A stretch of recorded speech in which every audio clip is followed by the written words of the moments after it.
Hello and welcome. In this episode of the 10-Minute Teacher, I want to continue to look at theological research and writing, specifically going from the outline to your first draft. All right, in your writing, you're going to start with a basic outline and then move to an expanded outline. So that's going to be your first movement. So what is then the basic outline? Well, it started with you defining what is your research question, and then you turned that into a clear thesis statement. And then what you did was you determined, okay, these are all the questions I need to resolve to answer effectively that research question, to make sure I can confirm whatever my thesis statement is. So however many questions that takes, you write those down. And that was a first rough outline. And then you even put an assumed conclusion.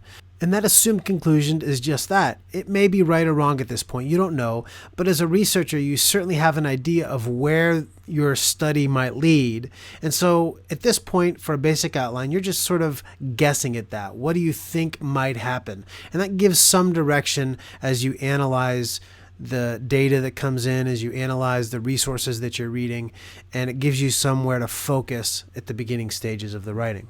Now, if you're going to move from that basic outline to an expanded outline, you need a plan of attack. And this is the basic plan. You want to turn each of those questions into a topic sentence that represents each main section of the paper. So you write out your questions. You say, okay, now how do I turn that question into a topic sentence? And then you organize it and say, okay, that then becomes one main section of my paper. And then you're going to create a valid argument that addresses all the questions of interest to your target reader.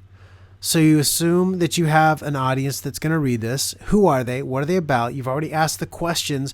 What concerns might they have? What's going to make them not believe what I'm asserting in this paper? Or what's going to make them want to read this paper? So you put that down. You create an argument that addresses all those potential questions.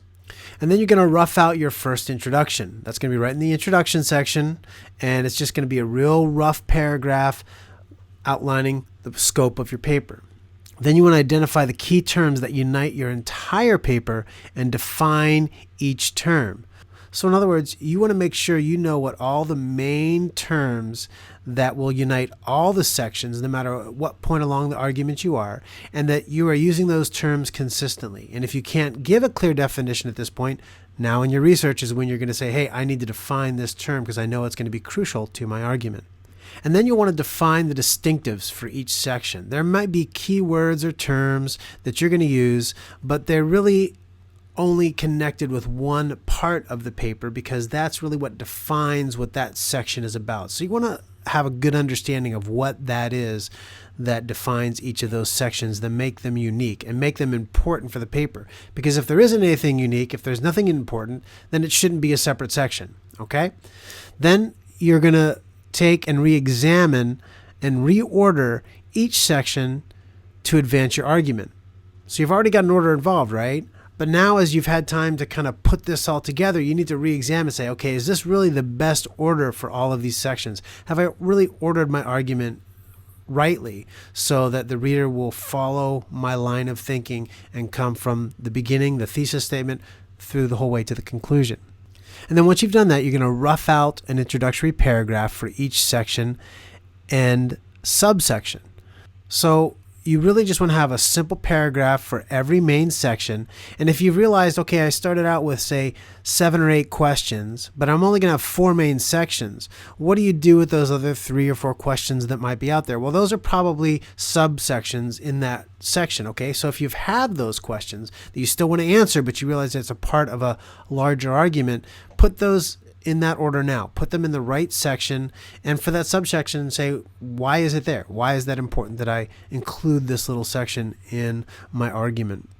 And then what you want to do finally, as you plan this out, is insert your preliminary findings and evidence using bullet points into each of the sections. So order your research. You've been doing some study, you've been doing some reading, you've got key quotes, whatever that is, put those in the appropriate section that you think they're going to be most helpful to advancing your overall argument.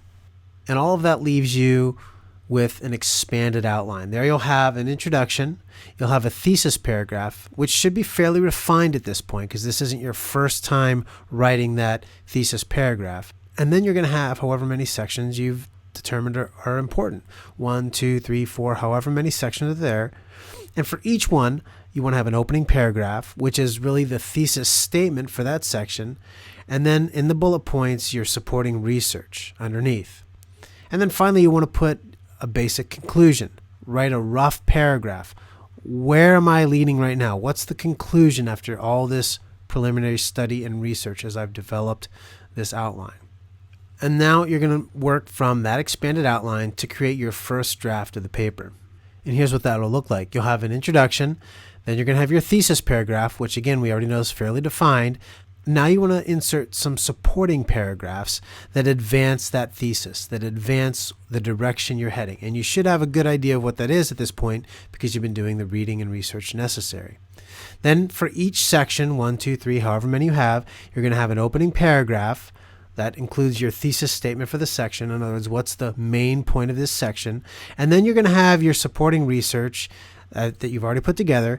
And you're going to write that now from bullet points and turn those into paragraphs. And then for every section, you'll want to have a nice summary paragraph that will let the reader know what they've just read and give a good summary of all the evidences and all the arguments that you've made in that section and how they advance the main thesis of the paper. And then ultimately, your first draft will have a conclusion. That'll include a thesis summary paragraph. One paragraph summarizes your main introduction, what that was all about. And then you have a couple paragraphs after that summarizing your content, your arguments, and evidence. However many paragraphs that takes, that's what you have there. And then you'll have a final summary paragraph, a final conclusion of what you've learned. Did the research validate your thesis, or did it invalidate your thesis? In either case, that's a fine result. You can say, hey, my research reinforces and confirms my thesis, or you can say my research and study really invalidates my thesis. The thesis was incorrect, and here's why. That is a valid research paper, and that's a valid conclusion that you can make. It doesn't make the paper bad. It doesn't make it an F versus an A paper because you proved your thesis right or wrong. That's independent. Good academics, you'll start with a thesis. You have the research. The research shows that you are right or wrong. You can have an A paper where your thesis statement is proved invalid. You can have an A paper where your thesis statement is proved valid. Okay, so this is not the point of the conclusion to guarantee that you got everything right in your initial paragraphs. It's to say, this is my starting point. This is the process I went through. I've presented an argument based on the study, based on the evidence. And this argument shows that I was either right or wrong. And that's what a conclusion is all about. All right, there you have it. Your very simple approach to go from your first basic outline to an expanded outline through the whole way through your first draft. Now head to the library and have a fun time researching.